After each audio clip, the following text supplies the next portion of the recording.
Bueno, buenos días de nuevo a todos. Eh, Estamos ya empezando la clase de hoy. Es una clase en la que vamos a ver si terminamos el tema 6 y quizás empecemos el tema 7. Me dice Rosalba, porque estábamos hablando de que si una hora libre, ¿cómo sería? Y yo digo que se irían todos a dormir, una hora libre virtual. Después dije, capaz que a las 11 no. Y me dice Rosalba, no, a las 11 también se van a dormir. Puede ser. Parece que Rosalba es fanática del café, fanática de dormir también. O da esa impresión, por lo menos.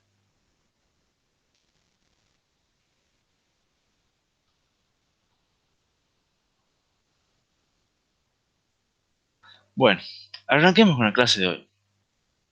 ¿Cómo empezamos siempre las clases repasando los conceptos más importantes de la clase anterior? ¿Y qué es lo que vimos en la clase anterior?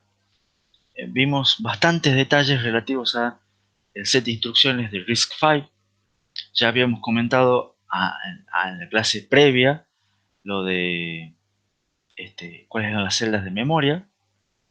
Y vimos que RISC-V tiene 4 formatos base: formato tipo R para las instrucciones de 3 operandos, formato tipo I para todas aquellas instrucciones que requerían un campo inmediato, como las instrucciones load y store, o las aritméticas que requerían un campo inmediato. El formato tipo S en realidad para las instrucciones de store, instrucciones eran las únicas que tenían un formato diferente, porque la idea era que mantenían los campos de los registros en los mismos lugares, todos los formatos. Entonces las instrucciones aritméticas y la load tienen dos campos fuente, tienen un campo fuente y un operando de registro fuente y un operando de registro destino, pero las instrucciones de store no tienen registro destino, sino que tienen dos registros fuentes, entonces por eso tienen un formato de instrucción diferente.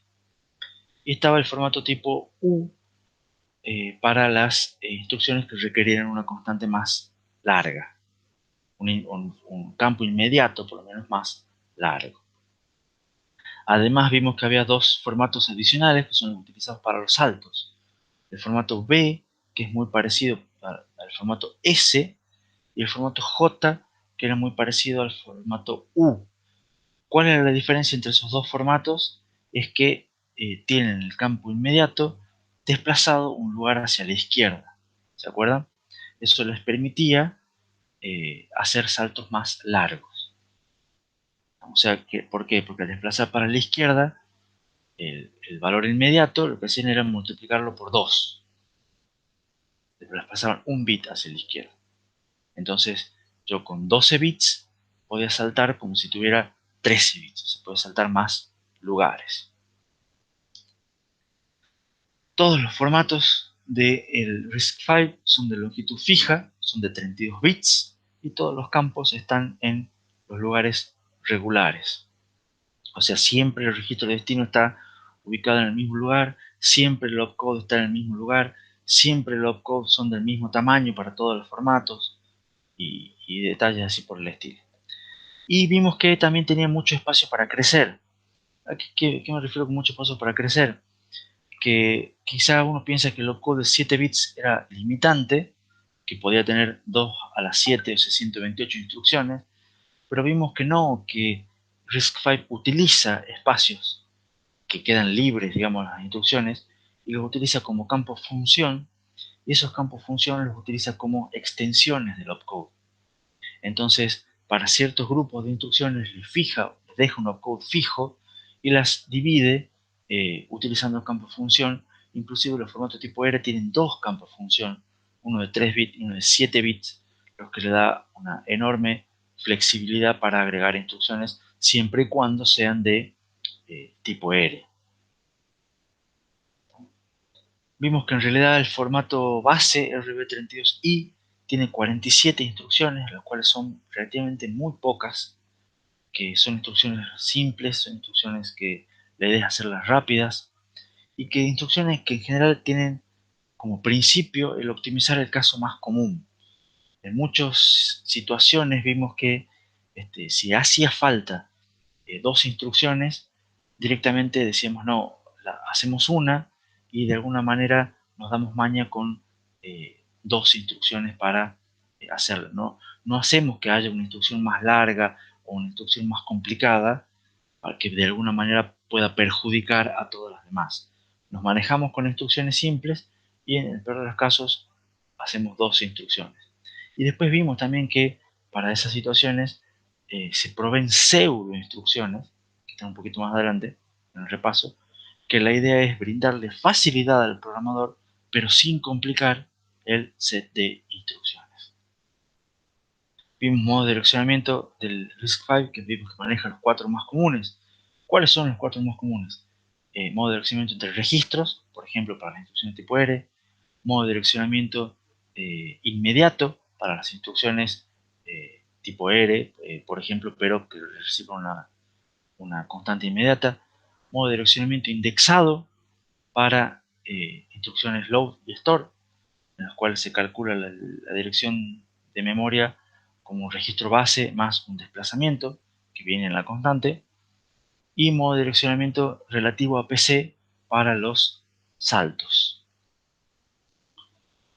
Vimos también la convención de uso de registros, que son registros de propósito general, pero algunos, digamos, se los usa específicamente para algunas cosas, pero es por convención, se puede respetar o no, se recomienda respetarlo. Y vimos ahí lo que les comentaba recién de las pseudo instrucciones para facilitar la vida de los programadores. Y vimos que tiene como 60 pseudo instrucciones, tiene más pseudo instrucciones que instrucciones. Eso da una idea de que se pueden hacer agregados para facilitar la vida de los programadores, pero sin complicar el ISA, que es la arquitectura real del set de instrucciones, que es lo que uno va a tratar de implementar. Y por último vimos cómo es el manejo del uso de la memoria. Vimos dónde se pone normalmente el program counter inicialmente, cuando se inicializa el coso. Hay una porción reservada para el sistema operativo, cómo se inicializa el stack, cómo se inicializa el heap, dónde se ubica el código, dónde se ubican los datos estáticos. ¿Alguna pregunta con respecto a la clase pasada?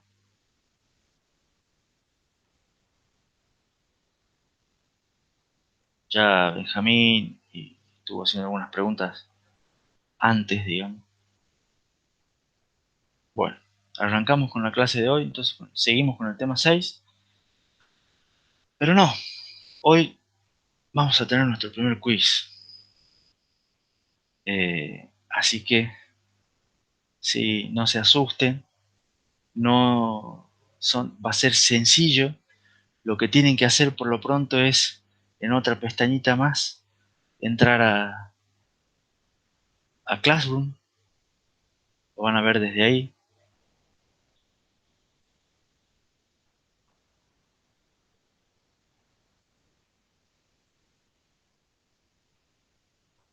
No sé, parece que quedan traumados con el Dockerfile. Sí,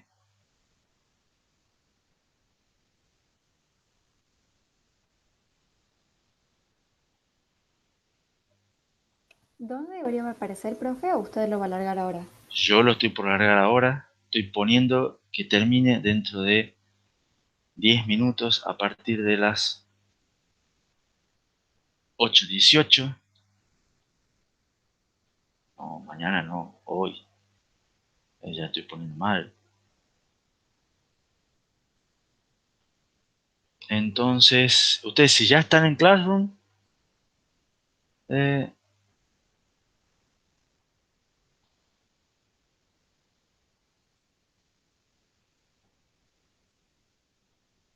deberían ver en este momento la tarea de quiz 1, si no me equivoco. Gonzalo dice que pensaba que los quizzes eran un mito. Y uno siempre piensa Profe, hasta que aparece. Sí, Atilio. me pide que solicite acceso al formulario. ¿Cómo que solicite acceso al formulario? Sí, a mí también me Oh, pide lo ya, mismo. ya he roto algo, ¿eh?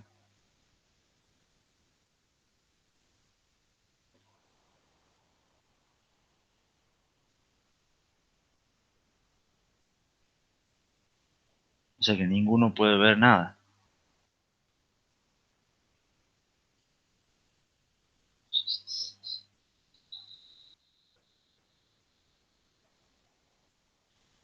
A ver ahora.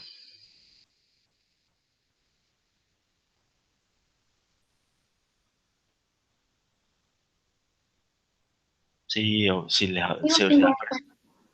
por las dudas refresca todo.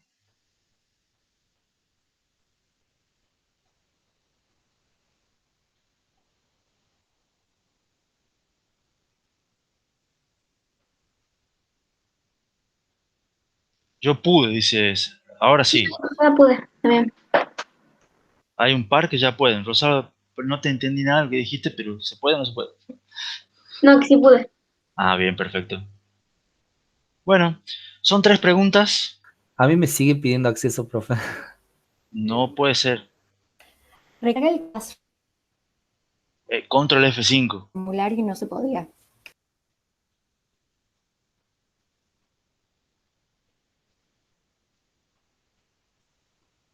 Sí, profe, ya actualicé, cerré, volví a abrir y me sigue solicitando acceso. Necesitas acceso y me manda para escribir el mensaje, para solicitar el acceso.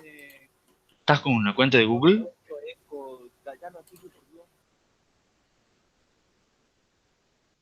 Que tiro che.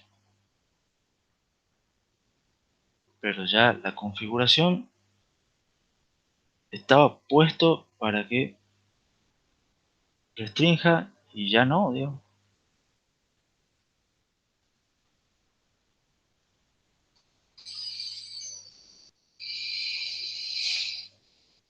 Ahí está, ahí ya me permitió, profe. Sí, parece capaz que una cuestión temporal porque yo no tuve nada, te digo.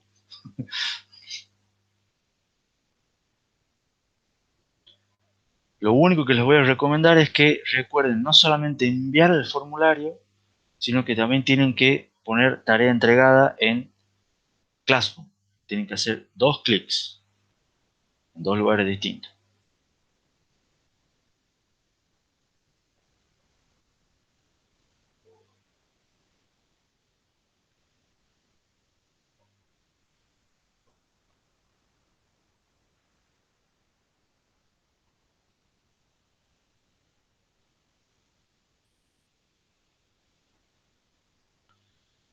Ahí lo que decía la presentación, esperemos que salga todo bien. Bueno, no tan bien, pero bueno.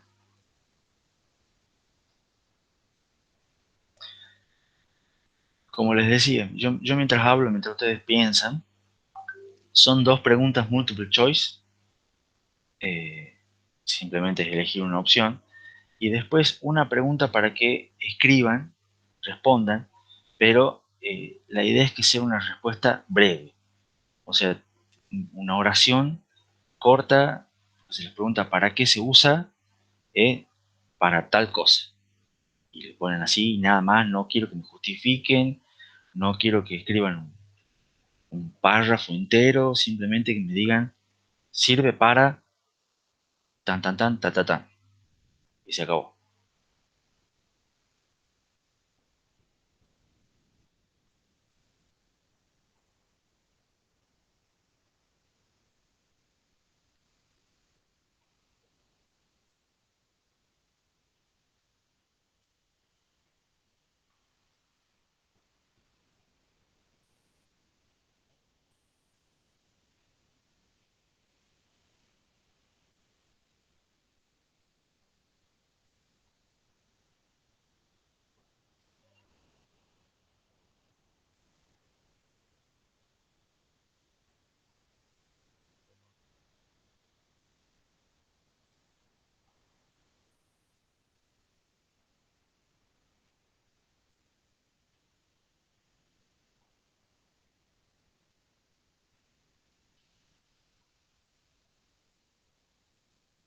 Pueden tener, por las dudas, si quieren, otra pestaña o donde sea, en otra ventana, todas las diapositivas anteriores. No es el libro cerrado, ¿no? Aclaro, por si alguno cerró toda la pantalla o cosas así por el estilo.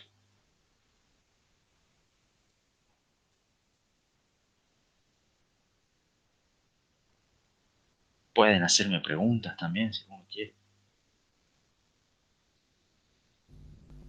¿Cuál es la respuesta del de Rick Five, profe? Esa no. Esa pregunta no te la voy a responder ahora. Cuando todos terminen, te la respondo, te garantizo.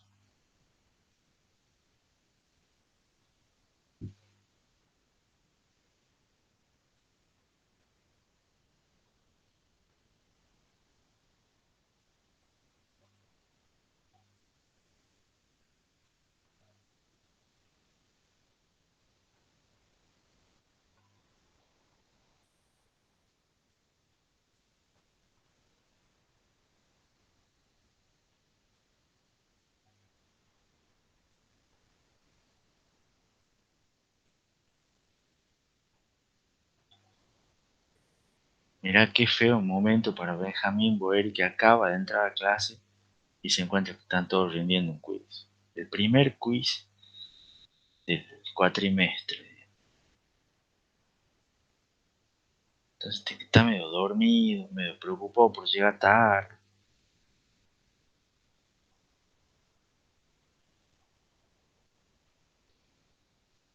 Sí, ¿qué se le va a hacer? Cosa del destino. Profesor, Sí, en la última pregunta aparece, por ejemplo, X10, X11. ¿En qué base está escrito eso? X10 y X11 son los nombres de los registros. Ah, bien. Pensaba que era una base o algo. No, no. Y el número, no me acuerdo qué número es, pero está en decimal, está todo en decimal.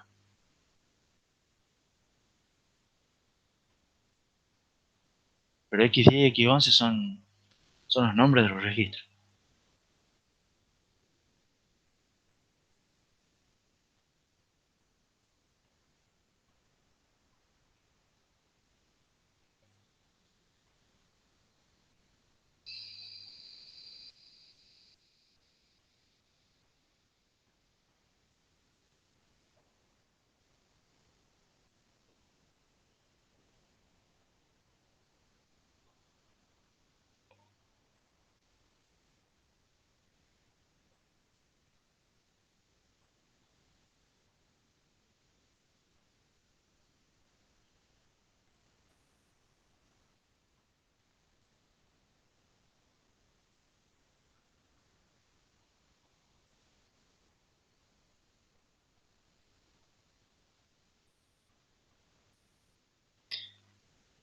Va a sonar feo, pero les quedan un par de minutos nomás para responder. Pueden no responder las preguntas, o sea, creo que no hay ninguna pregunta obligatoria. O sea, no sé si es mejor, si están en la duda con los multiple choice, no sé si es mejor hacer eh, al random, así decir, bueno, vamos con la 3 o la 1, ti, o no responder.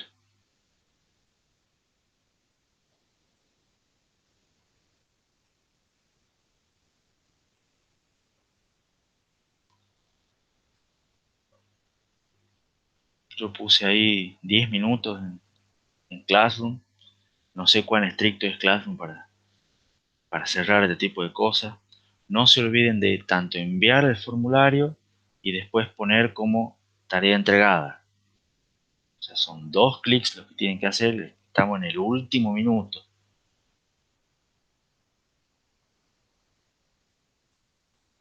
Vos, Santiago dice que parece que cuando envías el formulario la tarea se entrega sola. O sea, es que yo creo que no. Pero ya te confirmo por las dudas. Ah, se entrega sola. A ver, el año pasado no era así. Eh, Ahora están entregando varios. Santiago Berreta sí, está entregada. Salvo parece que también. Bueno, capaz que mejoró un poco Classroom en ese sentido.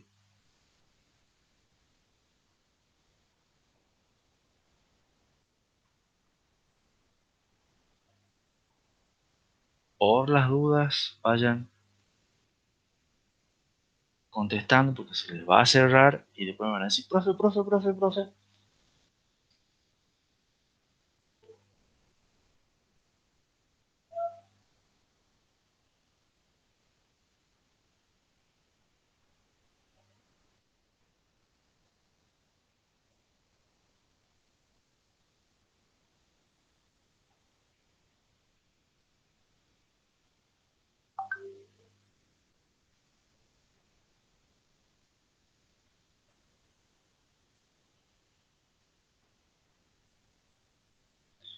Che, entregaron 17, dice, tenemos más gente que entregó que la gente que está acá en clase.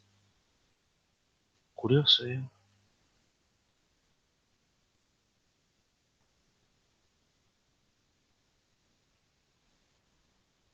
Santiago Latina dice como entregado, sí. Entregado fuera de plazo, me dice. Pero bueno, entregado, está bien.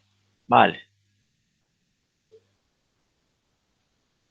Matienzo, ¿dónde está?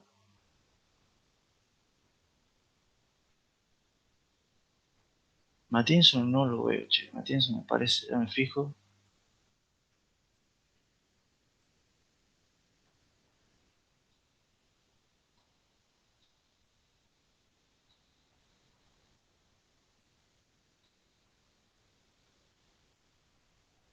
No, no, sí, Matienzo entregado. No, no lo veía, pero está entregado. No, está bien, está bien, está bien. Está todo bien. Bueno, eh, ¿qué tal fue la primera experiencia? ¿Un espanto? Traumática, po. Intenso. Intenso porque es cortito, pero eran tres preguntas, no, no lo voy a decir fáciles, pero multiple choice, inesperado, por supuesto. Ya capaz que la semana que viene hacemos otro para que no tengan tanto miedo y ya seguramente les va a ir mejor, digamos. No digo el lunes, pero puede ser. Acuérdense que estos son cualquier día. A ver, les cuento un poco las respuestas para, para que ustedes me digan si hubieran estado bien o no. Gonzalo dice que hubiera preferido 2 minutos más por los problemas técnicos. Puede ser, no es tan crítico. Ya vamos a ver si en eso somos un poco más flexibles a la hora de corregir, quizá. Si decimos que hicimos bien no verifica, no, sí, después lo hay que corregirlos igual, digamos. Pero bueno, acá yo las tengo en algún orden en particular, pero a ustedes les puede haber aparecido, creo, en cualquier orden las preguntas. La primera pregunta era, o una pregunta era, ¿con cuáles de los formatos de instrucción de Lisa y RISC-V se puede usar el modo de direccionamiento indexado, base más desplazamiento? Se las dije en el repaso. A ver si alguno estaba atento cuando vimos el repaso. ¿Qué pusieron? ¿O cuál creen ustedes que era la respuesta correcta? ¿Alguien se anima? No sabe, no contesta.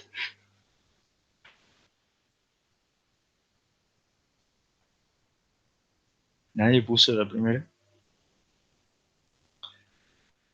La idea de que el modo de direccionamiento indexado se utiliza con las instrucciones de acceso a memoria. Son las instrucciones load y store. Y los load son de tipo I y los store son de tipo S. Entonces la respuesta correcta era formatos tipo I y tipo S. ¿Estamos? Porque el direccionamiento indexado, el registro base, momento de desplazamiento, solamente se utiliza para las instrucciones de acceso a memoria, que en el list de RISC-V son dos instrucciones load y store, que las instrucciones load son solamente tipo I y las instrucciones store tienen el formato particular porque les cambia que usan dos registros fuente en vez de un fuente y un destino como las instrucciones load. La segunda pregunta, esta era la más difícil de todas, era que si en la dirección de memoria 100 está ubicada una instrucción branch equal que compara dos registros y salta 16, ¿a qué dirección saltará en caso que los contenidos de los registros sean iguales? Y acá también había que tener en cuenta dos cosas. Primero, que las instrucciones de salto usan el modo de direccionamiento relativo a PC. Eso, bueno, o sea, les comenté también en el repaso. Las instrucciones de salto siempre son relativas a PC. Entonces, ¿eso qué implica? Que primero hay que tener la dirección base, hasta PC, y eso sumar un desplazamiento. Pero había que tener en cuenta que el desplazamiento es corrido un bit hacia la izquierda. Entonces, el correr un bit hacia la izquierda del desplazamiento es lo mismo que multiplicar por 2. Entonces, si el desplazamiento era 16, por 2, 32, entonces en realidad la respuesta correcta era salta a la dirección 132.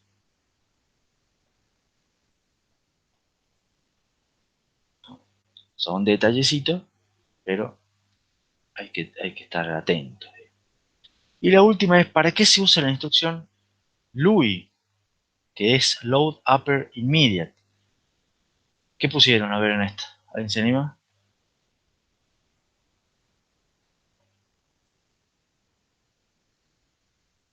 Acá había que tipear.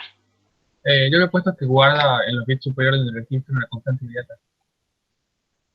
Mm, lo cual es totalmente correcto, Gonzalo, pero en realidad eso es qué es lo que hace, no para qué se usa. Hay un Ah, problema. bueno. Claro, Rosario dice, No, carga los bits en los más significativos, dice Rosario. Bueno, también eso es lo que hace, digamos. creo que nos servía para tener constantes de 32 bits. Esa respuesta. Exactamente, la respuesta es para cargar constantes grandes. Bueno, vamos a ver si alguno puso algo parecido. Va. La idea es que si son constantes que no entran en 12 bits, se utiliza, o constantes las que son mayores. ¿Se acuerdan que yo el ejemplo que les había dado de este es un caso en el cual se utiliza una instrucción cuando uno quiera cargar constantes más grandes, en vez de hacer una instrucción más grande, usa dos instrucciones. Una de ellas es esta instrucción LUI y después alguna otra instrucción común para guardar los bits restantes. O sea, carga primero una mitad de la constante grande y después la otra mitad. La respuesta vale lo que hace. Bueno, ya después vamos a ver qué es lo que han puesto. No sé qué es lo que han puesto, no lo voy a ver ahora. Pero vamos a ver si vale algo. Digamos. Y a ver si les puedo comentar cuánto tienen cada puntaje. Aunque claro, no sé si tiene la calificación automática. Ya vamos a ver. Digamos. Yo después les pongo una nota y vemos si se puede dar algún comentario. Bueno, muy traumática, muy fea la experiencia del primer quiz. Por lo menos calculo que se habrán despertado un poco. Son todas preguntas relacionadas con la clase del lunes. Te los garantizo. Y todo está en las diapositivas y probablemente esté grabado en video. Por supuesto que no la respuesta de a qué dirección saltará en caso que los contenidos de los registros sean iguales, pero sí está de qué es una instrucción branch, qué son X10 y X11, qué modo de direccionamiento usan los saltos, que los saltos en los branch están el desplazamiento corrido un bit a la izquierda. Todo eso está, seguro.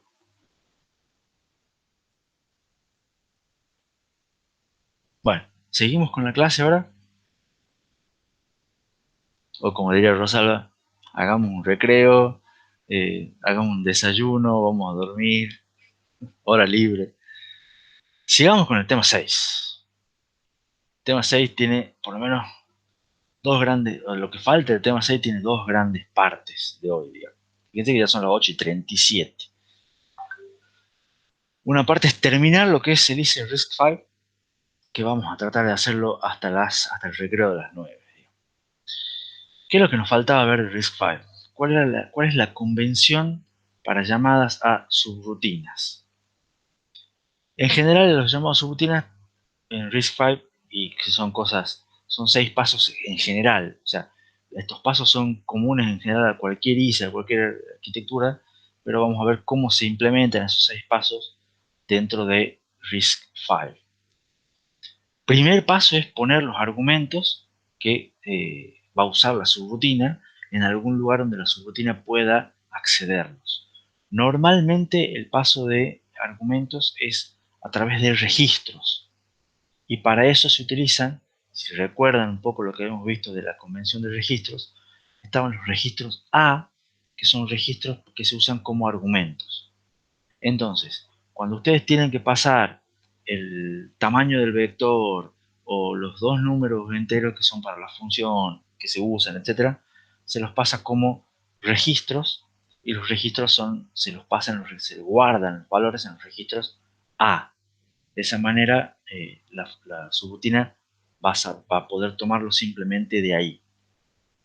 Si no les alcanza con los registros A, que creo que hay 8 registros A, entonces también lo pueden guardar en la pila. Una vez que están todos los argumentos puestos, se salta la subrutina. ¿Cómo se salta la subrutina? Con la instrucción HAL. HAL RA y el destino. O sea, ustedes ponen HAL RA, que RA es un registro, el registro contiene la dirección de retorno, y destino se llama la subrutina de ustedes, o sea, subrutina mi función. Entonces, HAL RA mi función. Con esa instrucción, ustedes hacen el llamado de la subrutina. Es una instrucción jump and link, o sea que no es una, o sea, el RISC-V no tiene un stack explícito, cosa que ya sabíamos, porque no tiene instrucciones para manejo del stack, ni instrucciones push, ni pop, ni call, ni return. Luego, la subrutina lo que debe hacer es reservar el espacio de memoria que pueda requerir, decrementando el stack pointer, hay que hacerlo manualmente, y almacenando los registros que haya que guardar. Ahí dice RA como mínimo. En realidad es RA como mínimo si es que ustedes van a admitir subrutinas anidadas, o ese tipo de cosas, digamos.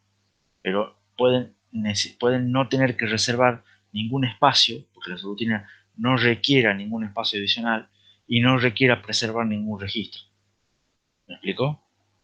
Entonces, si no hay que hacer nada, eso depende de qué es lo que ustedes hagan en la subrutina, pueden no requerir reservar ningún espacio. Si tienen que hacerlo a mano, decrementar el stack pointer y guardar todos los registros que ustedes consideren que haya que guardar. Luego, la subrutina tiene que hacer lo que hace la subrutina.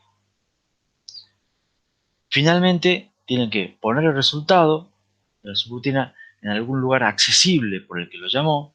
Para eso también se utilizan los registros A para devolver los valores.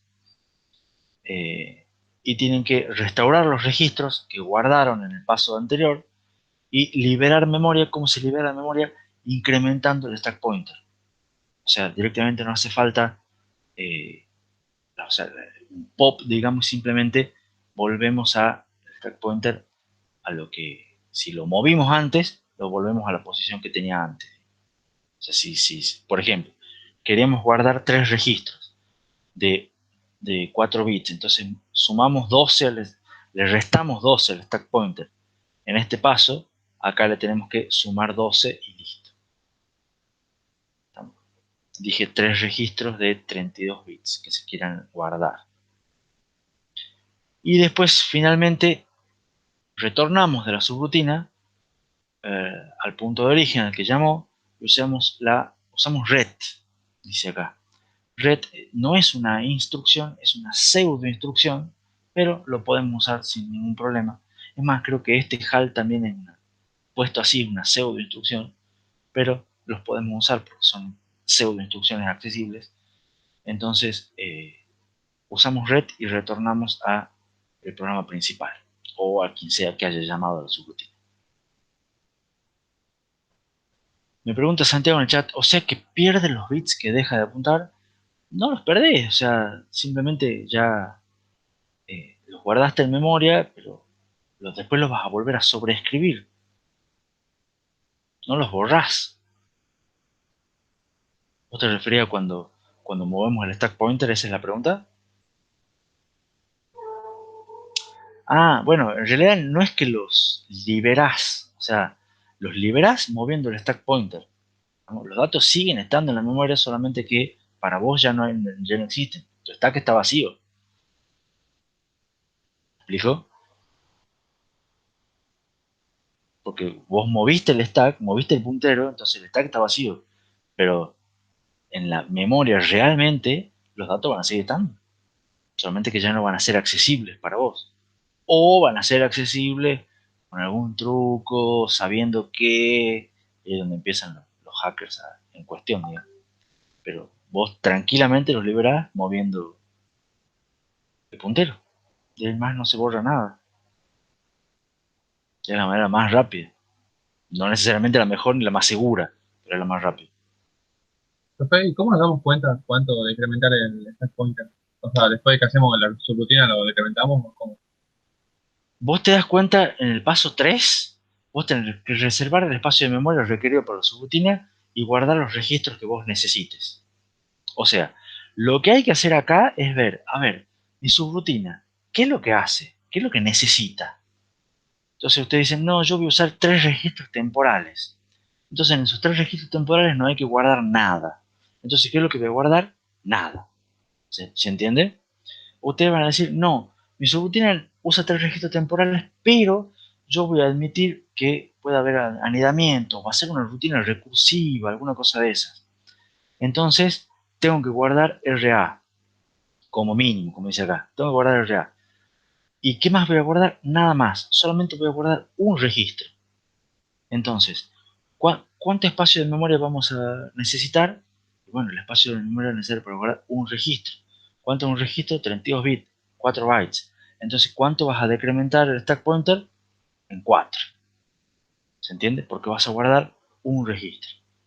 Si en el supuesto caso vos tenés, no, a ver, yo tengo una subrutina que es re complicada, muy larga, y admite anidadas, y además de guardar el RA como mínimo, tengo que guardar, necesito usar 12 registros, una cosa así, de los cuales 8 son temporales, supongamos, y 4 registros más, que los tengo que guardar.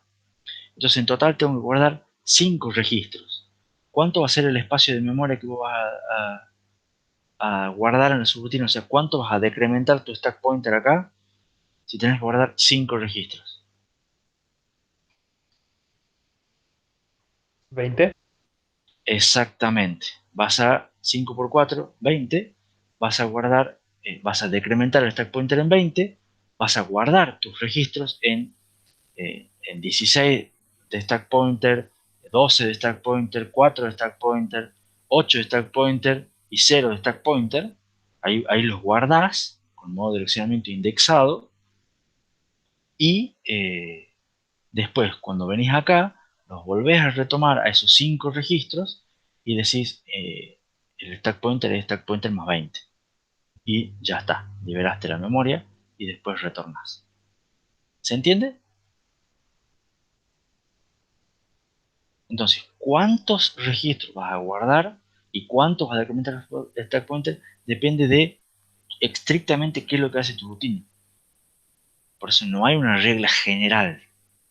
Es más, podés obviarte ese paso y no guardar nada. Pero sabés que va a ser una subrutina muy simple, muy corta, pero poco amigable, que no va a respetar muchas convenciones, etcétera, etcétera, etcétera. ¿Resuelta la duda? ¿Las dudas? ¿Alguna otra pregunta?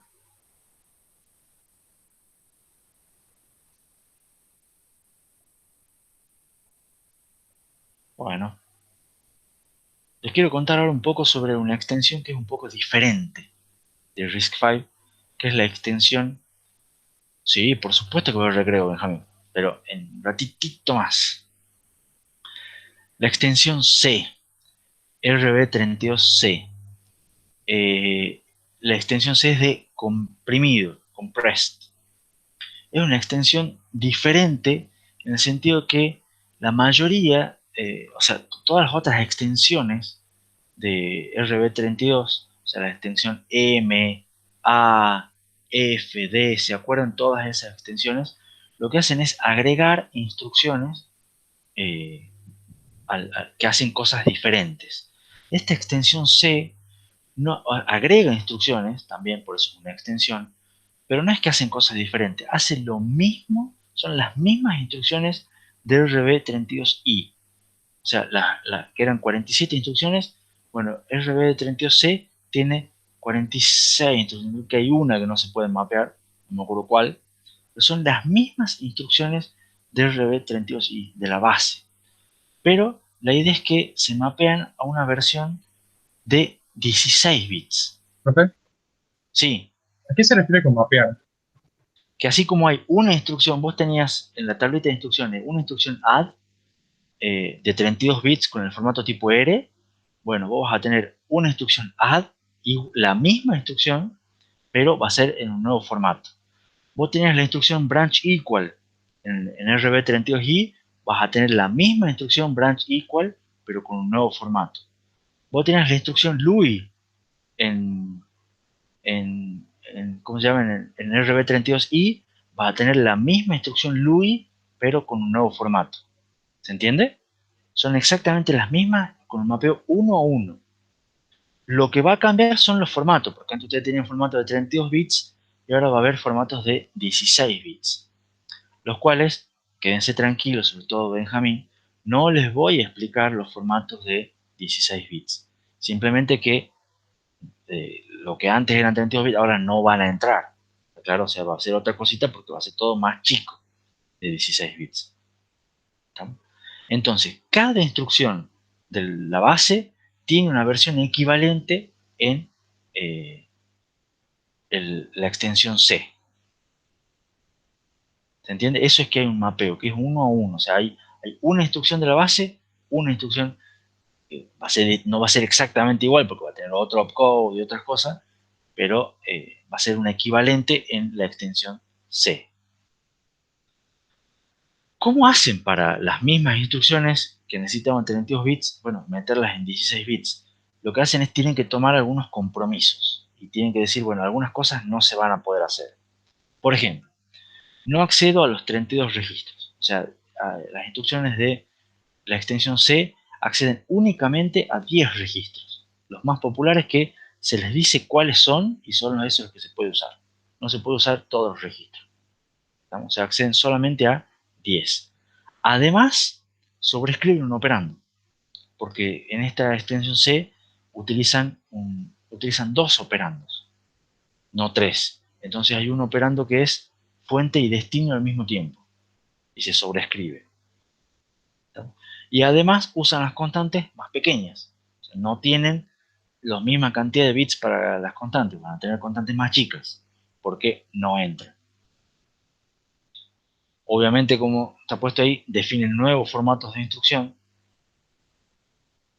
Y los opcodes, ¿se acuerdan? Si yo les había dado el detalle que los de RB32i, todos los opcodes tenían, todas las instrucciones de RB32i tenían los bits menos significativos en iguales a 1, 1. Bueno, los de la extensión C tienen los bits menos significativos distintos de 1, 1. O sea, pueden tener cualquier otro valor, pero no 1, 1. ¿Está claro? Si tienen 1, 1, entonces saben que es RB32i. Los base normal. Con todo eso, digamos, se dan maña y logran hacer las mismas cantidades de instrucciones, pero más compactas. ¿Cuál es la idea? ¿Para qué hacen esto? ¿Por qué hacen una extensión que sean las mismas instrucciones, pero más chicas? La idea es que el programador pueda escribir instrucciones normales. Ustedes escriban las instrucciones de siempre, con su pseudo de instrucciones inclusive, que son parte de Lisa. Y es el ensamblador que, así como traducía las pseudo instrucciones en las instrucciones, también puede decir, che, esta instrucción que he puesto acá, capaz que la puedo reemplazar por la versión comprimida. ¿Cuándo? Bueno, si es que se puede, si es que usa estos registros más populares, si es que puede sobreescribir el operando, porque ustedes capaz a veces hacían, qué sé yo, quieren incrementar el stack pointer, por ejemplo, y decían ADI SP SP32 o es ADI SP SP20. Entonces ustedes estaban utilizando el formato, el registro fuente como destino, capaz lo pueden hacer, es uno de los más populares, capaz lo pueden hacer. Utilicen una constante chica, porque el 20 no me hacen falta tantos bits para poner un 20 en binario, necesito ¿cuántos bits? Con 5 me alcanza. Entonces, capaz que con ese tipo de cosas la puedan comprimir a esa instrucción y utilizar la de la extensión C. ¿Se entiende? Pero que no necesariamente lo tenga que hacer el programador, sino que se pueda, digamos, automatizar y que lo haga solamente el programa ensamblador. ¿Estamos? Y nótese que esta extensión es también válida para RB64. ¿Por qué? Porque recuerden que RB64 y los formatos de instrucción eran de ¿cuántos bits? A ver si se acuerdan. Bueno, eso podría haber sido pregunta del quiz. Gonzalo dice 64. No, las instrucciones de RB64 son también de 32 bits. Lo que cambia el RB64 es el tamaño de los registros y el tamaño de las direcciones de memoria. Pero las instrucciones también son de 32 bits. Entonces, la versión comprimida también es válida para el RB64i. ¿Entienden? Porque las instrucciones que eran de 32 bits van a pasar a ser ahora de 16 bits, si es que se las puede reemplazar. ¿Se entiende un poco la idea?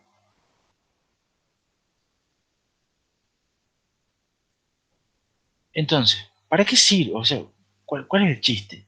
Esto se usa bastante, esta extensión, con lo que es sistemas embebidos. ¿Por qué? Porque sirve para reducir costos. ¿Por qué? Porque hace que las instrucciones sean más cortas. O sea, si ustedes en sistemas embebidos tienen eh, instrucciones cortas, que usan pocos registros, y son constantes, las pueden achicar a las instrucciones, pueden hacer códigos más concisos, el tamaño del programa es más chico, de esa manera ocupan menos memoria. El sistema embebido, la memoria es un recurso que es limitado, entonces cuanto menos memoria ocupen ustedes, mejor puede, o van a tener memoria más disponible para otras cosas, o van a poder usar un micro más barato, entonces van a abaratar costos, y de esa manera es bastante importante tener un código reducido. Sin embargo, también se usa en otros sistemas que no son sistemas embebidos, sino a propósito general. ¿Por qué? Por cuestiones de caché, dice ahí. ¿Y qué quiero decir con cuestiones de caché? ¿Se acuerdan lo que era el caché? Eran las memorias que estaban más cerca del procesador. ¿Para qué servía? Para tener datos rápidos, los que más uso. Entonces, ¿qué tiene que ver con el tamaño de las instrucciones? Y bueno, si yo tengo instrucciones más chicas, y cuando hago un acceso de memoria, en vez de traer una instrucción, traigo dos, y bueno, ya me sirve para tener más instrucciones cerca del procesador. ¿Se entiende? Porque las instrucciones son más chicas, ocupan menos memoria. Ahí Gonzalo dice que no entiende. Fíjense, si las instrucciones son más chicas, yo tengo un acceso a memoria, en acceso a memoria son de 32 bits, supongamos. Entonces yo voy a memoria y cuando voy a buscar una instrucción traigo 32 bits, porque busco una instrucción. ¿Está claro? ¿Hasta ahí? Entonces yo normalmente, cuando voy a traer, busco una instrucción, traigo una instrucción, la guardo en el caché y la utilizo. Pero ahora, ¿qué pasa si mis instrucciones son de 16 bits? Yo en realidad no voy a buscar 16 bits, voy y busco los mismos 32 que antes. ¿Se entiende? Pero ahora yo en vez de traer una instrucción de 32 bits, resulta que traigo dos instrucciones de 16 bits. Porque las instrucciones resulta que se dio que son más cortas. En mi mismo acceso traigo más instrucciones. ¿Se entiende?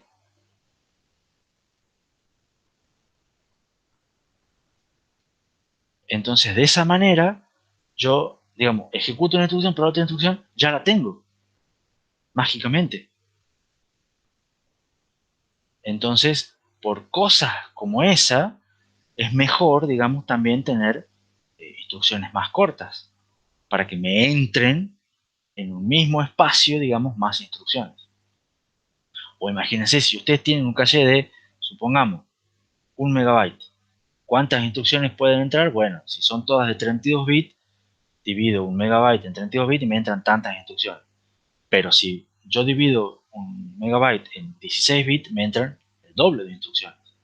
Entonces puedo almacenar más cosas en el mismo espacio, que las instrucciones son más chicas.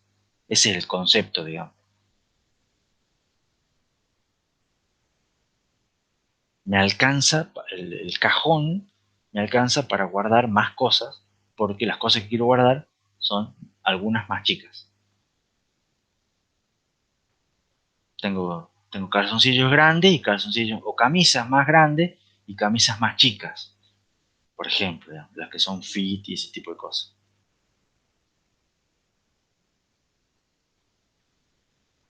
En ese caso, la métrica, digamos, no es solamente el tamaño del programa, sino cuestión de performance. ¿Vamos? Porque aunque puede aumentar la cantidad de instrucciones, puede ser que sean más rápidas y de esa manera sea mejor. Entonces, por ejemplo, como siempre, ¿esto sirve o no sirve? ¿Cómo sabemos si sirve o no sirve? Usemos benchmarks.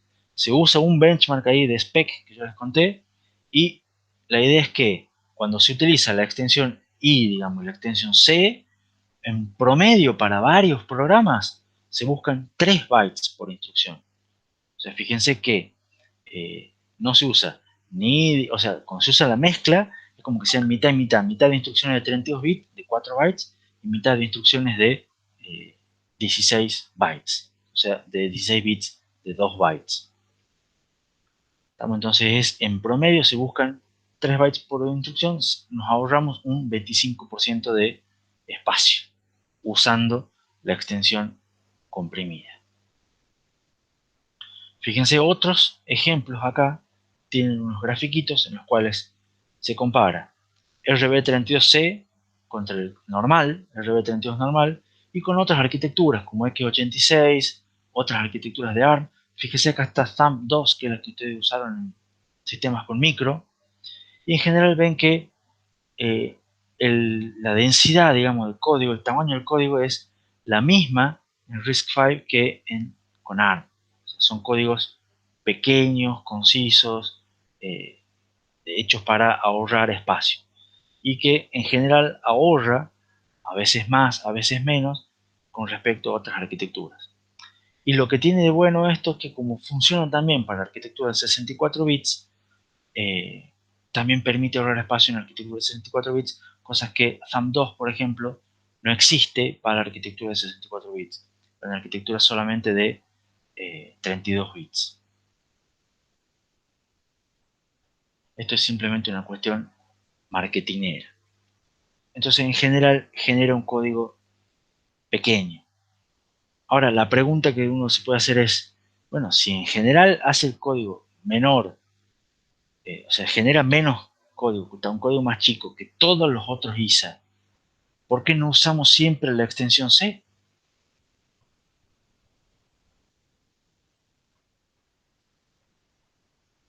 ¿Alguien tiene alguna idea? Obviamente que no. La respuesta es ¿por qué? ¿Por qué? Porque no siempre lo que me interesa es tamaño de código. A veces uno puede requerir performance. Y capaz que el hecho de tener la extensión base, digamos, más la extensión C, la decodificación, para saber cuál de las dos es, cómo hacer capaz que sea más compleja. ¿Estamos? O el hecho de traer dos instrucciones, porque yo traigo 32 bits, traigo dos instrucciones de 16, me complique de algún modo, che, ¿qué hago ahora con las instrucciones? Bueno, ejecuto uno, pero tengo que guardar la otra. Y son pequeños detalles que hacen que el procesador sea más complejo, más complicado, y que me aumente el costo o que me agregue retardos. ¿Estamos? Entonces, capaz que digo, no, está bien, son códigos más chicos, pero no me interesa que el código sea más chico. A mí me interesan otros tipos de métricas, entonces no voy a usar la extensión comprimida. Pero si quiero usar la extensión comprimida, si me interesa que el código sea más chico, entonces es buena la extensión comprimida. Es bastante buena y es fácil de usar. No la van a usar ustedes, pero créanme que es fácil de utilizar. ¿Se entiende la idea?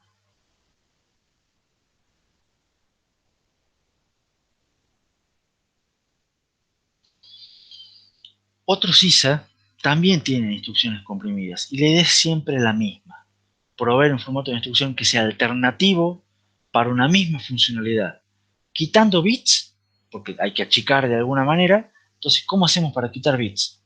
Usamos operando como fuente, el mismo operando como fuente y destino, o hacemos que uno de los operandos sea implícito, o limitamos la cantidad de registros, o limitamos la cantidad de modos de direccionamiento, o usamos constantes más pequeñas. De algún modo, la idea es achiquemos para utilizar instrucciones comprimidas. Hay otros ISA que también lo hacen y generan resultados bastante similares a los que les estoy contando ahora. Sí, pero siempre la idea es tratar de mantener que, así como hay una instrucción base, haya una instrucción comprimida. ¿Por qué? Para que hacer que la conversión, digamos, sea fácil para los programadores y para los programas ensambladores. ¿Está claro? Bueno, hacemos un recreo ahora. 9:04 hasta las 9:14. Sí, por favor, necesita desayunar. Bueno, hasta las 9:15. Me dicen que les quito un minuto. Bueno, hasta las 9:15, hasta las 9:15. Miren de bueno estoy hoy viernes. Y lo hacemos hasta las 9:15. Listo, chicos, vayan, desayunen, vayan al baño. Nos vemos en 10 minutos.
Yo ya estoy.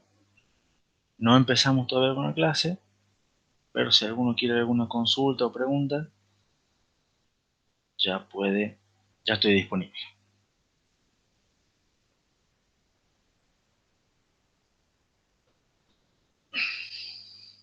Vamos a compartir la pantalla de vuelta, la presentación.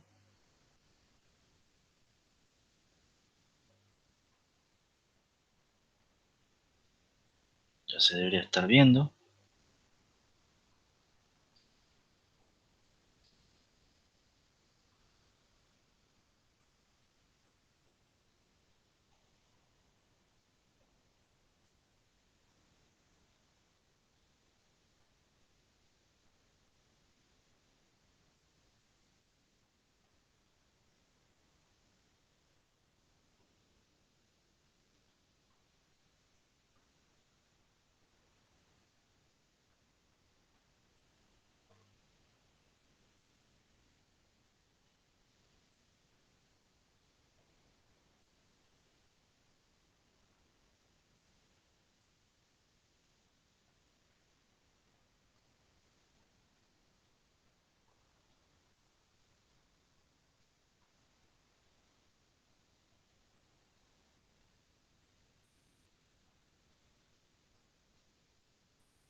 Bueno, yo tengo 9:15.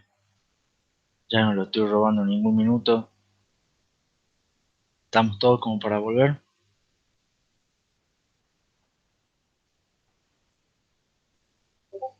Bien, Valentina. Al pie del cañón.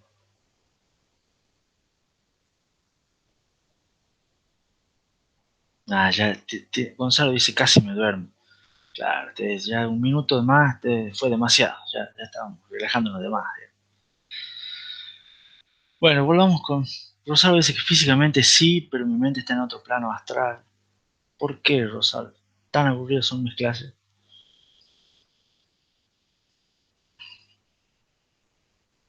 ¿Rinden algo hoy? A ver, ¿y qué? Ayer dice Rosario que se durmió tarde por ver una serie. ¿Qué serie estás viendo, Rosario, que estaba tan entretenida? Contá, rápido. Attack on Titan. No, no la vi. Heartland. Recomienda Gonzalo. De anime. No, no. No estoy mucho en el tema anime, digo. Ya estoy viejo para esas cosas. Lo cual no hay excusa, pero bueno. No, cada uno ve lo que le guste, digamos. Así que me parece bien, digamos. Bueno, volvamos con el cronograma. Es muy simple. Hoy vamos a tratar de terminar con el tema 6. Vale, vamos a terminar el tema 6. Cueste lo que cueste. El lunes vamos a empezar con el tema 7. Vamos a seguir el miércoles con el tema 7. Y el miércoles ustedes ya saben que tienen clase práctica, donde rinden la evaluación del tema 3 y se publica el enunciado y guía del laboratorio 1. ¿Alguna pregunta por las dudas con respecto al cronograma? Sigamos entonces con tema 6, así lo terminamos. Esta diapositiva es un repaso del resumen del tema 5. ¿Se acuerdan cómo terminábamos el tema 5? Hemos dicho que había que diseñar un ISA eficiente en el sentido de performance, preferentemente de formatos de instrucción de longitud fija, usando el registro de propósito general, con un ISA de tipo load store para minimizar la cantidad de accesos a memoria y simplificar la cantidad de accesos a memoria. Habíamos dicho que un registro de cableado a cero en general era bastante útil, mejoraba la eficiencia, había que soportar los tipos de datos más comunes. Es mejor tener pocas instrucciones, porque si se acuerdan había una tabla en la cual con las 10 instrucciones más comunes cubrimos el 96% de los casos. ¿Cuáles eran los modos de direccionamiento más comunes también? Indexado, inmediato, de registros, relativo a PC. hemos dicho que si buscábamos performance, convenía no usar los registros del código de condición y no olvidar la métrica más importante para comparar ISA, que es tiempo de ejecución, tener en cuenta las demás métricas y tener siempre presente los principios de diseño. Si traemos ahora, yo traigo este diapositiva de repaso. ¿Por qué? Porque si vemos, ya les comenté un poco cómo es el ISA de RISC-V, y si se fijan, cumple con casi todos con todos los criterios de diseño que hemos dicho de un ISA eficiente en el sentido de performance. Tiene formato de instrucción de longitud fija de 32 bits, es GPR, tiene un ISA load store, tiene el registro 0 cableado a 0, tiene pocas instrucciones, tiene esos modos de erosionamiento, no usa el registro de código de condición, los saltos hacen comparaciones entre registros, tiene en cuenta otras métricas porque por más que esté diseñado para performance, si uno quiere ver, por ejemplo, tamaño de código, hay una extensión específica para eso. Tiene presente los principios de diseño en cosas como no hacer las instrucciones más grandes y tratar siempre de optimizar el caso más común. O sea, es un ISA que cumple con todos o casi todos los criterios de diseño que nosotros definimos como buenos criterios de diseño a la hora de definir un ISA. Por eso es que acá es cuando me pongo la camisetita que dice RISC-V, le digo que es un buen set de instrucciones, no solo para trabajarlo, digamos, sino para enseñarlo, digamos. Cumple académicamente con muchos de los requisitos ideales a la hora de cómo debería ser un set de instrucciones. ¿Se entendió? De vuelta, no estoy auspiciado por RISC-V, pero ahora les voy a contar yo en lo que quedan, en estos 40 minutos que quedan, 35 minutos que quedan, cómo es un ISA que no cumple con estos principios de diseño y que sin embargo es un ISA, si no es el más usado, es uno de los más usados hoy en día y es el más usado históricamente, que es el ISA X86. Pero necesariamente también para esto tengo que contarles un poquito de historia. Las historias son aburridas. Acá cuando se me duerme Benjamín, ¿ha vuelto Benjamín o no ha vuelto? No sé si ha vuelto Benjamín. Si capaz que se me durmió nomás. Quedó agotadísimo después del quiz. Las historias son aburridas, pero son necesarias para poner un poco de contexto. Sí, en realidad me refería a Matienzo, Benjamín, pero bien, está bien que te diviertas con la historia. ¿Cómo es la evolución histórica del ISA del X86?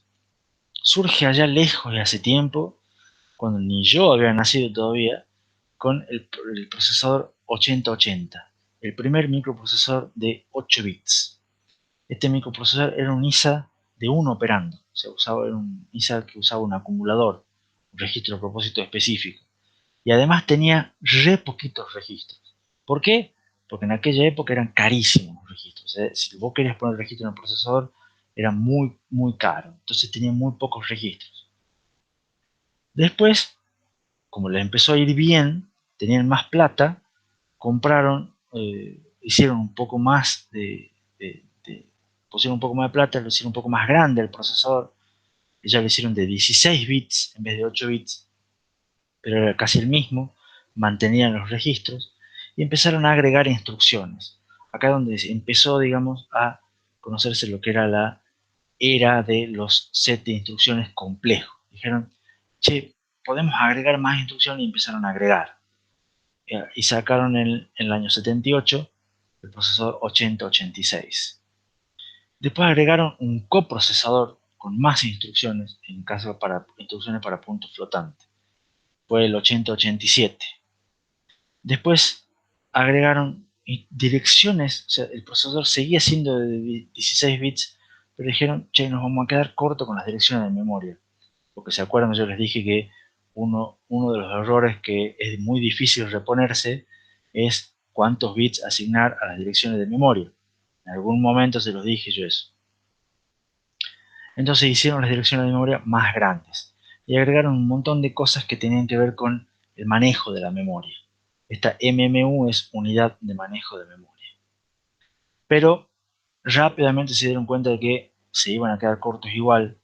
Entonces dijeron, no, hagamos todo de 32 bits. Entonces sacaron el procesador 386, en el cual extienden todo a 32 bits. Esta ya se estabiliza, el ISA como se lo conoce como IA32, y agregan más instrucciones, más modos de direccionamiento, más operaciones, agregan más funcionalidades a la memoria virtual, cosas que vamos a ver más adelante, no importa.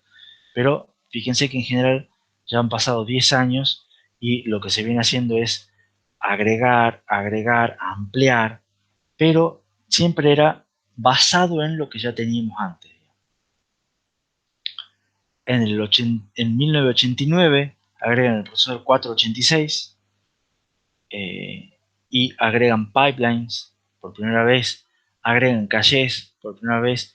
Ya acá ponen por primera vez también lo que era un coprocesador en el año 80, lo ponen todo adentro del microprocesador en el año 89. Empiezan a salir todos los competidores, AMD, Cyrix, que hoy no existe, pero AMD sí. En el 93 sacan el primer Pentium, que aún hoy todavía sigue existiendo. Ya es un procesador de 64 bits el camino de datos, super escalar. Agregan después también extensiones multimedia, se siguen agregando instrucciones, en este caso para manejo de audio y manejo de video. Encuentran un bug muy histórico de los procesadores.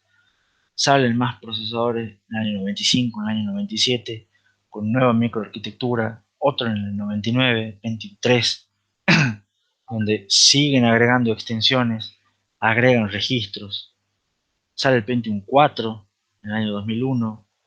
En el año 2003 es donde realmente hay un cambio interesante en la arquitectura, porque en el ISA es cuando AMD es el que saca la arquitectura x86-64. No la hace, todos los demás son de Intel y no la hace Intel a la extensión a 64 bits. Después Intel se la compra a AMD en cosas que son graciosas, digamos, de la historia. Ya se me durmió Benjamín. O no, el otro, Matías. Después salen los Intel Core, que son los que están hasta hoy en día. Agregan instrucciones, todos son para cosas, procesamiento en general multimedia, siempre orientado a gráficos, siempre orientado a cosas así por el estilo. Siguen agregando instrucciones y demás. Después agregan instrucciones para manejo de vectores, etcétera, etcétera. ¿Qué es lo importante de toda esta evolución histórica? Inclusive llega hasta el 2008, fíjense que ya está 10 años antes, pero más o menos sigue siendo similar. El ISA se caracteriza por, de la base del año 1974, creo que era, ir agregando, extendiendo, agregando. Entonces, la cantidad de instrucciones, fíjese, del ISA de x86, se la puede graficar de esa manera. Empezó en el año 78, hasta acá, con más o menos 100 instrucciones, cada vez va teniendo más, y más, hasta que ya estamos llegando a las 1000 instrucciones. Entonces, fíjese que si ustedes van hoy en día, yo les traigo el manual de cómo se programa el micro que ustedes tienen en su computadora. Son 3 volúmenes, cada uno de 1000 páginas, donde explica 1000 instrucciones con todos los modos de direccionamiento, con todas las variantes que tiene. Tienen que leer 3 volúmenes, son 3000 páginas para ver cómo es la arquitectura del set de instrucciones del x86. En cambio, la arquitectura de RISC-V entraba en un librito de, no sé, 40 páginas, 50 páginas, porque son 47 instrucciones. ¿No? Que pueden agregar unas cuantas páginas más para la serie de instrucción y todo lo demás. Entonces, la evolución histórica del ISA x86 está marcada por la compatibilidad hacia atrás. Esto es algo que siempre fue, digamos, un lema de Intel, y que quizás sea uno de los motivos por los cuales haya llegado a ser lo que es y el dominio del mercado que tiene, digamos. Siempre todos los procesadores nuevos tenían todos los códigos escritos para los procesadores nuevos, tenían que, o bueno, en realidad todos los códigos escritos para los procesadores viejos tenían que seguir funcionando en los procesadores nuevos. O dicho de otra manera, todos los procesadores nuevos tenían que poder seguir ejecutando códigos escritos para procesadores viejos. Eso es la compatibilidad hacia atrás de Intel, que termina siendo un ancla, en cierto modo, pero un beneficio comercial, si lo quieren ver, porque lo sitúa en una posición de mercado que no la tiene nadie, digamos, totalmente dominante. Me pregunta Gonzalo, ¿a qué se debe el 86 en el nombre? El 86 en el nombre surgió acá. Cuando al 8080 lo extendieron a 16 bits, le pusieron 8086. Y después pusieron, fíjate, 286, 386, 486 para decir nuevas versiones, y lo dejaron al 86, yo no sé por qué, porque venía de acá, entonces a partir de ahí fue x86. Y a partir de ahí se conoce la arquitectura como x86. Ya no le queda casi nada, bueno, sigue siendo compatible, digamos, pero siempre se la conoce como ISA x86. Y la versión de 64 bits es x86-64.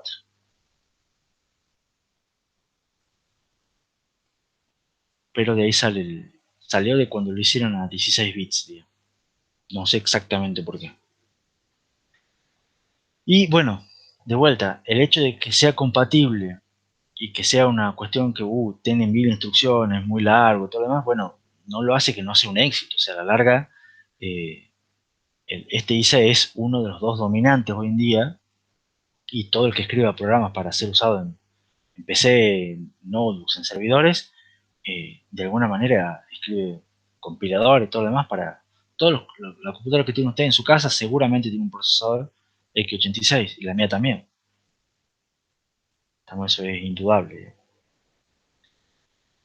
Ahora, cuando hay que contarles un ISA, hay que contarles celdas de almacenamiento. Y las celdas de almacenamiento del x86 son un lío. ¿Por qué? Porque en general tiene el registro de propósito general, pero tiene solamente 8 registros de propósito general. Y son registros que son heredados de la época de cuando no tenía registros. Entonces, así como en su momento empezó con un acumulador, era un registro A de acumulador. Y después pusieron un B, un C y un D. Y no había más que eso, digamos. Pero después, cuando lo hicieron de 16 bits al acumulador, le llamaron AX. Entonces, cuando lo llamaron de 32 bits, le pusieron EAX, por Extended. O sea, la X ya era extendido y después le pusieron una super extendido. Entonces, a la larga, este registro EAX, que es el registro de propósito general 0, es el viejo y conocido registro de acumulador de la arquitectura x86. Y los B, C y D son otros más. Después había punteros. Este SP es el stack pointer. ¿No? Y después tienen otro puntero más. Y después tienen otros registros más que eran índices que se los utilizaba. Ahora son registros de propósitos generales. Además tienen un montón de otros punteros. ¿No? Fíjense que acá tienen otro puntero del stack, porque este ya no se lo usa para stack pointer, se usa este. Otros punteros más, estos son de 16 bits. Y después tienen un PC, que no le llaman PC, van a controlar todo, le llaman instruction pointer, puntero de la instrucción, pero es el PC, de 32 bits. Y además sí tienen un registro de flags, de códigos de condición. Porque en aquella época, al principio, lo tenían, porque era muy útil, muy importante, y todos los demás lo siguen teniendo, por una cuestión de compatibilidad. Entonces, fíjense acá que tienen pocos registros, primero, registros con uso específico, después, como el stack pointer, como varios punteros más, que vaya no sé para qué sirven, pero ya no tienen un registro cero, cableado a cero, que habíamos dicho que es útil. Entonces son varias cositas diferentes. Modos de direccionamiento. Primero, admite 2 operandos por instrucción. O sea, en general el primer operando puede ser que es fuente y destino, porque utiliza de 2 operandos. El primer operando puede ser registro o puede ser en memoria. Y el segundo operando puede ser registro, puede ser en memoria o puede ser un inmediato también. Entonces les permite las combinaciones de registro-registro, registro inmediato, registro memoria, memoria registro, memoria inmediato. ¿Estamos? O sea, hay varias combinaciones para varios operandos según cómo sea esto, y esto ya lo hace. Y esto además es para todas las instrucciones. Todas las instrucciones admiten cualquiera de este tipo de modos de direccionamiento, o sea, estos operandos que pueden estar en cualquiera de esos modos de direccionamiento. Y los modos de direccionamiento pueden ser, hay un montón. La dirección puede estar en un registro, puede ser el indexado escalado, hay un montón de cosas. Acá he puesto 4, pero hay un montón. Ustedes ya igual en ARM, ¿se acuerdan que les he dicho que había 10? Bueno, en esto hay como 20, más o menos. Son muchísimos modos de direccionamiento y muchísimas combinaciones, porque además pueden tener uno operando con un modo de direccionamiento, otro operando con otro modo de direccionamiento dentro de la misma instrucción. No sé si me siguen en lo que es complejidad.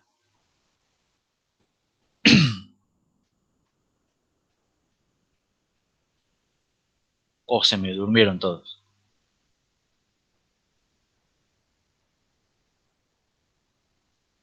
Estamos, dice Gonzalo. Más o menos, dice Latín. Claro, o sea, Benjamín me dice, la materia en sí es compleja. Y que diga que esto es más complejo me da miedo. Si es para tener miedo, esto sí, como para asustarse un poco, pero solamente tengan en cuenta que esto les estoy contando. O sea, esto les estoy diciendo cómo es ELIZA, y que tiene muchos modos de direccionamiento y que son complejos, pero no vamos a entrar en mucho más detalle con respecto al X86. Simplemente es para mostrarle cómo es y para mostrarle la diferencia con lo que ustedes han visto, y es para que después, cuando sigamos avanzando en la materia, ustedes vean, yo les diga, ¿han visto esto? Bueno, esto se hace y eso se puede hacer así porque en el ISA teníamos tal cosa. Imagínense cómo sería si tuviéramos un ISA con tal, ¿entiende? Entonces, ahí sería complicado. Y Benjamín dice, pero en la evaluación es diseño en ISA. Claro, por supuesto, pero por eso en el práctico ustedes van a tener que diseñar un ISA. Varios ISA, en realidad. Nombre todas las instrucciones. No, eso no va a estar. Pero sí les puedo dar una y explicarles de qué se trata y que la compare con alguna otra cosa. Fíjense lo que son los formatos de instrucción en 86, en X86. Acá hay 6 instrucciones de ejemplo. Primero es un formato de longitud variable, que las instrucciones tienen entre 1 y 17 bytes. Entonces, a ver, agarremos la instrucción push acá. La cuarta es una instrucción push que tiene 1 byte, tiene un opcode de 5 bits y un registro de 3 bits. Porque como tiene 8 registros, pueden codificar los registros en 3 bits. ¿Está? Y el opcode es de 5 bits, entonces la instrucción en total ocupa 8 bits. Pero después veamos una instrucción de suma acá, que suma en el acumulador con una constante grande. Entonces, ¿qué es lo que tiene? Un opcode de 4 bits, un registro de 3 bits para indicar que es el acumulador, un bit más que vaya a saber qué es lo que sea, y después la constante de 32 bits. Entonces, fíjense que acá estamos con 5 bytes para poner esta instrucción que tiene una constante grande. ¿No? Y acá tenemos una instrucción move, por ejemplo, que usa el modelacionamiento indexado. Tiene, ¿cuántos son? 1, 2, 3 bytes. Una instrucción llamada subrutina también son 5 bytes. Un salto son 2 bytes. Una instrucción test que compara si en este registro está el valor 42, o sea, compara un registro con un inmediato. Tiene, ¿cuántos son? 2, 6 bytes, por ejemplo. Pero ¿qué es lo llamativo de esta, o lo fiero, digamos, que se ve acá en esta diapositiva? Que fíjense cómo son los distintos opcodes. Acá tienen 4 bits, acá tienen 8 bits, acá tienen 6 bits, 5 bits, 4 bits, 7 bits. O sea, ustedes van y buscan un byte de memoria. Traen 8 bits de memoria. Ese 8 bits puede ser un opcode más una condición, o un opcode, o un opcode más 2 bits más, o toda una instrucción, o un opcode más otros 2 campos más, o un opcode más un bit más.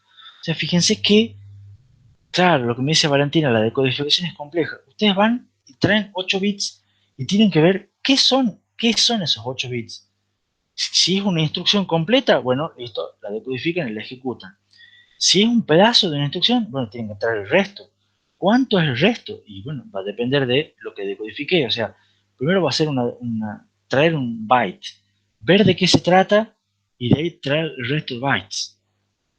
¿Se entiende? Para la decodificación y la ejecución va a ser una cuestión que se va a hacer difícil, digamos. Sobre todo acá no hay ninguna, la que tiene 17 bytes. O sea, yo les mostré solamente 6 instrucciones y las 6 instrucciones son distintas. ¿Me siguen? Entonces, después cuando veamos cómo se decodifica el RISC-V, eso sí lo vamos a ver a fondo, Benjamín, pero ahí yo les voy a preguntar cosas como, imagínense cómo lo harían si tienen los formatos de instrucciones de x86. Y bueno, la conclusión rápida que van a llegar es que no, deja, eso no lo hacemos nosotros, digamos.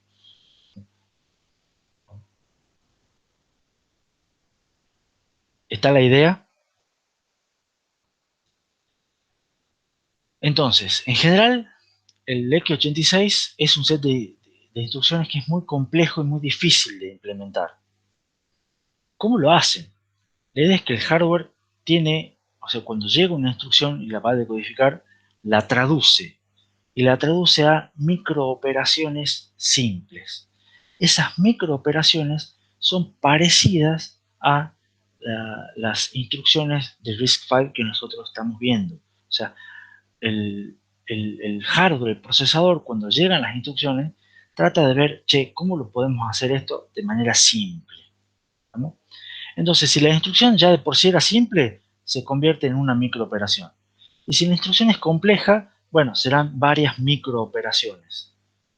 Entonces, después hace una máquina parecida a lo que vamos a hacer nosotros para que ejecuta, en realidad no ejecuta instrucciones, sino que ejecuta microoperaciones. ¿Se entiende? Hay una capa en el medio que lo que hace es traducir, o sea, mantiene compatibilidad con las instrucciones, con el set de instrucciones, pero internamente dice, deja, yo me encargo. Lo hago de otra manera, agrego una capa de traducción, ¿estamos? Y lo que ejecuto son cosas simples para hacerlas rápidas, para que funcione bien, todo acomodado y como debería ser, ¿estamos? Pero sin perder la compatibilidad hacia atrás, que es la que me dio mucha plata y me hizo poder, que yo tenga la plata suficiente para pagar a los ingenieros suficientes que puedan hacer este tipo de cosas, digamos. ¿Se entiende? Me pregunta Gonzalo si vamos a diseñar una máquina. No, vamos a hacer 3, Gonzalo.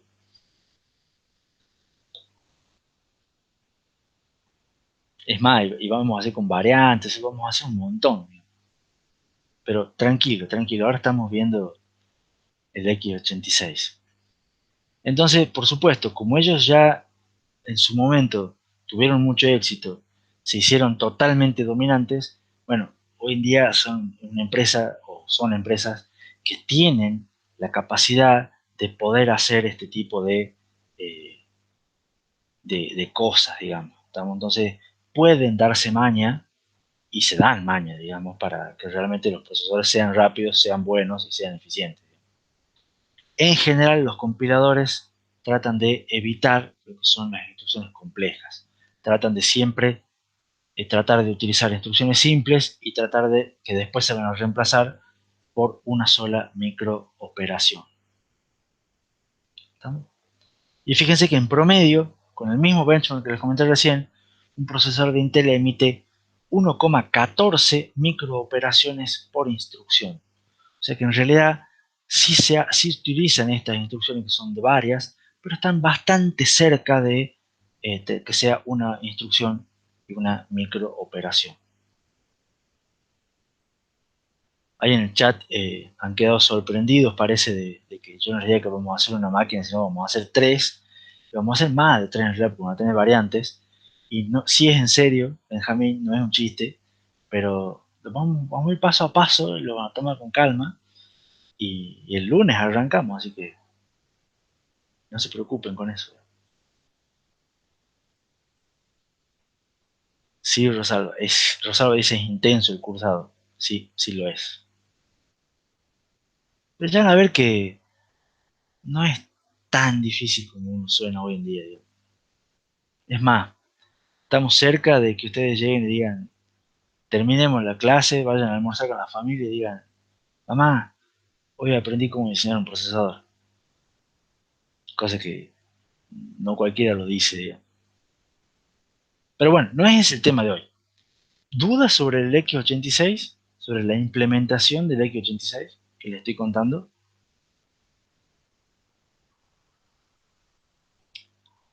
No contentos con esa capa extra de traducción a microinstrucciones, también tiene otra técnica que se conoce como fusión de macrooperaciones. Que en inglés es macro fusion. ¿Qué quiere decir esto?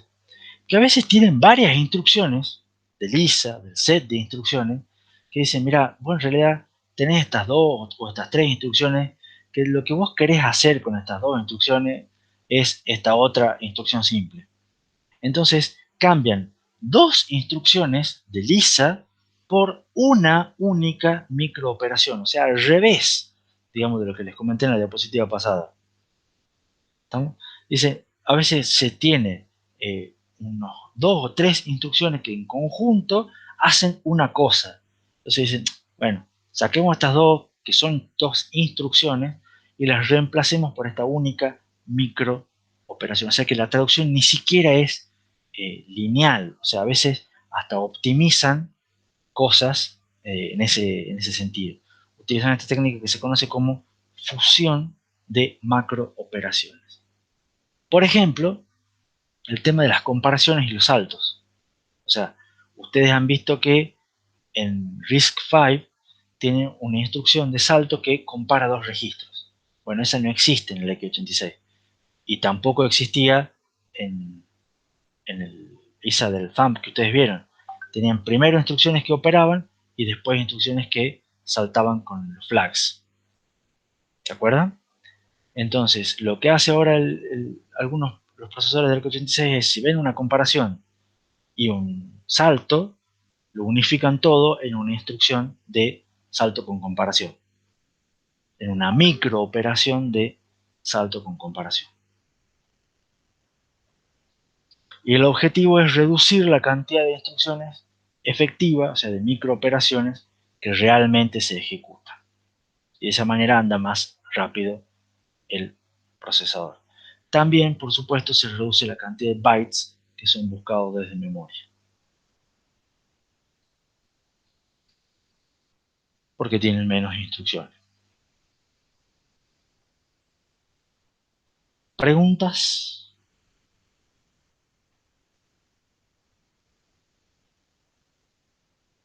La idea de todo esto es mostrarles que hay otros ISA que son mucho más difíciles que lo que yo les conté. Entonces, las conclusiones. X86 es un ISA que es totalmente dominante, de eso no hay dudas. Digamos. O sea, siguen saliendo procesadores todos los años con nuevas características y todos los tenemos estos procesadores en nuestras computadoras. Eso no hay ninguna duda.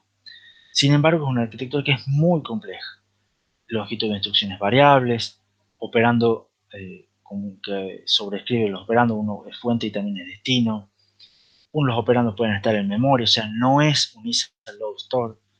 Tiene registros con personalidad, tiene pocos registros, tiene modos de direccionamiento varios, muchos y complejos. ¿Cómo puede ser que ande bien?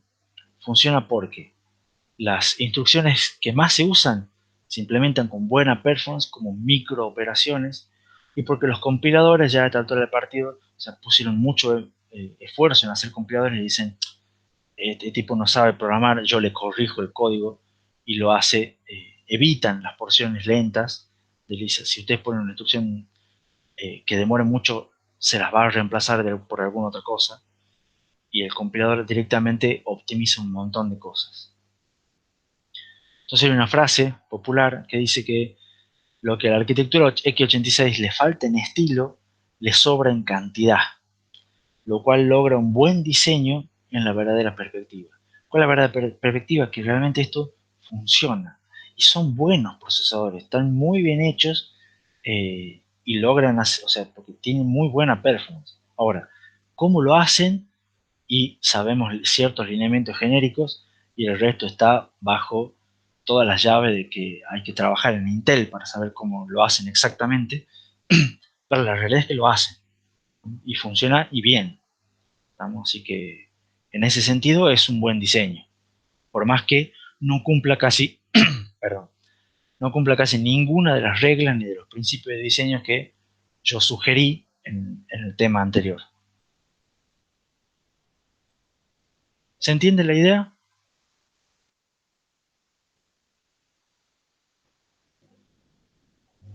Entonces, ¿cuáles son las falacias? Algunas falacias comunes sobre ISA. En general, no es cierto que hacer una instrucción más poderosa equivale a mejor performance, porque en general es preferible menos instrucciones complejas, porque las instrucciones complejas son difíciles de implementar. Entonces, que ustedes digan, uy, acaba de salir una nueva instrucción que me sirve para hacer tal función que no tenía antes, y a veces lo venden como una nueva mejora, y no siempre es una mejora, digamos. ¿Estamos?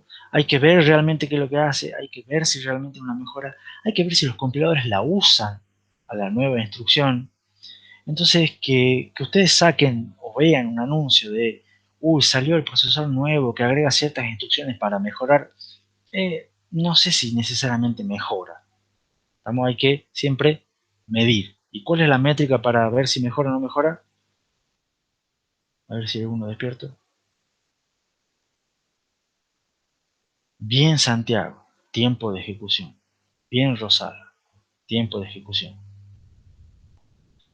Después, bueno, hay otra falacia común, es usamos Assembler para mejorar la performance. No, eso también es una falacia, eso no es cierto, digamos.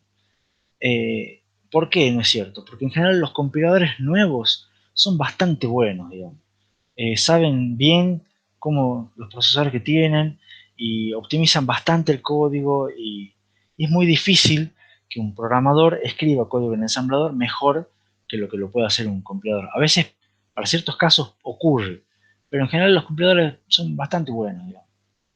Y además escribir en Assembler, en general es escribir más líneas de código. Escribir más líneas de código son más posibilidades de errores, hace que la productividad sea más baja, digamos. Entonces, en general, no es cierto eso de que escribir en Assembler sirve para mejorar la performance. Entonces, la pregunta que les hago ahora, ¿para qué sirve Assembler? ¿Y para qué les les seguimos enseñando Assembler? No puede ser que para algo meramente educativo, porque por ejemplo, si no hubiéramos Assembler, capaz no supiéramos cómo funcionan algunas cosas. Hay algo de eso. Sí es verdad lo que dice Gonzalo, que hay una cuestión educativa de entender Assembler lleva a entender mejor el funcionamiento total de la máquina. Entonces lleva a, ¿se acuerdan lo que yo les había mostrado, creo que en el tema 1, el tema 2, del ejemplo de Python? Que escribir un código en Python lo pueden escribir y anda muy bien, pero si lo escriben en C, sabiendo algunas cosas, ya es, creo que era 50 veces más rápido. Y si lo escriben al mismo código con otros conocimientos de arquitectura de computadora, sin escribir Assembler, o sea, escriben solamente en C, lo pueden hacer hasta 60.000 veces más rápido, una cosa así creo que era, digamos. Entonces, el hecho de conocer cómo funcionan las cosas realmente sirve para, en ese sentido, escribir mejor. Y además hay otra cuestión que es básica.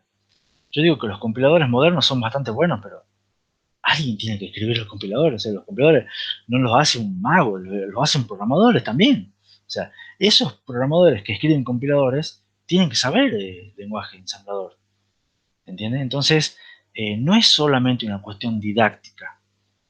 Hay una cuestión de que les sirve para entender cómo funciona, y ese entender cómo funciona les puede servir para escribir mejores programas. Y además para escribir programas que son de base, o sea, los programas que ayudan a que después escribamos mejores programas. Eso alguien los tiene que hacer también. Entonces, para terminar, RISC-V es un ISA abierto, nuevo, modular, son características que no son comunes. Está definido tanto para 32 bits como para 64 bits. El núcleo base obligatorio es RB32i. Además tiene un conjunto de extensiones estándar y además tiene otras extensiones que no son estándar y además tiene la posibilidad de que hagamos nuestras propias extensiones porque es abierto. Son 32 registros de propósito general con R0 siempre igual a 0. Eso porque vimos que es útil. Tiene 4 formatos de instrucción base, más 2 adicionales utilizados para saltos, todos de longitud fija, todos con campos regulares.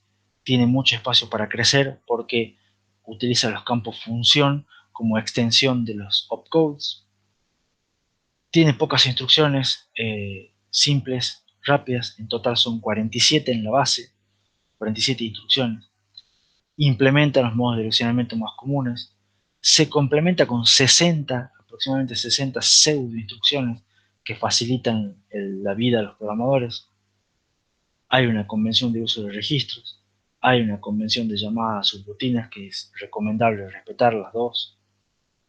Les conté la extensión C para utilizar instrucciones comprimidas. Hicimos una comparación de el ISA que vimos con un ISA totalmente diferente que tiene otros criterios de diseño y que también es dominante. A pesar de que no es bueno, es muy complejo, pero sin embargo logra tener muy buena performance y ser el dominante en el mercado. Y la característica fundamental del ISA del X86 es que está marcado por la compatibilidad hacia atrás. RISC-V es un ISA nuevo que se basa en los errores y en los aciertos de los demás, como por ejemplo X86. La diapositiva de agradecimiento y con eso damos por finalizada el tema 6 y la clase de hoy. Hay una pregunta en el chat que Santiago Latino me dice si yo hice alguna vez algún compilador. No hice nunca un compilador.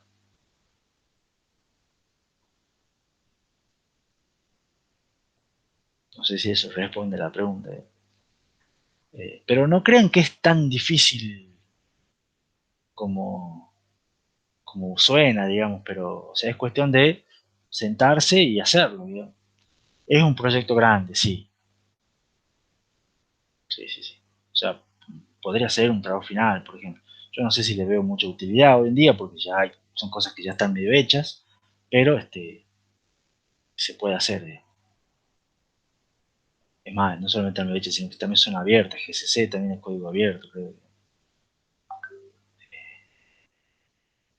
pueden toquetear. Preguntas, dudas. Bueno, el spoiler es que si el lunes empezamos con el tema 7 ya es el diseño del primer procesador. Así que de ahí vamos a ver cuáles son las ventajas de Lisa y vamos a ver que no es tan difícil como suena, digamos. Y vamos a ver cómo se hace, que es lo importante. Y después vamos a empezar a complicarlas, por supuesto.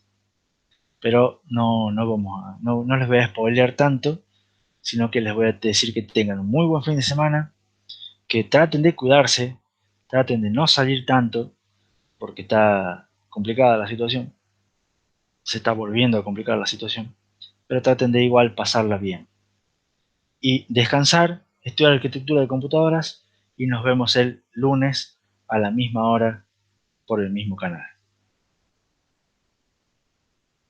Adiós, hasta el lunes.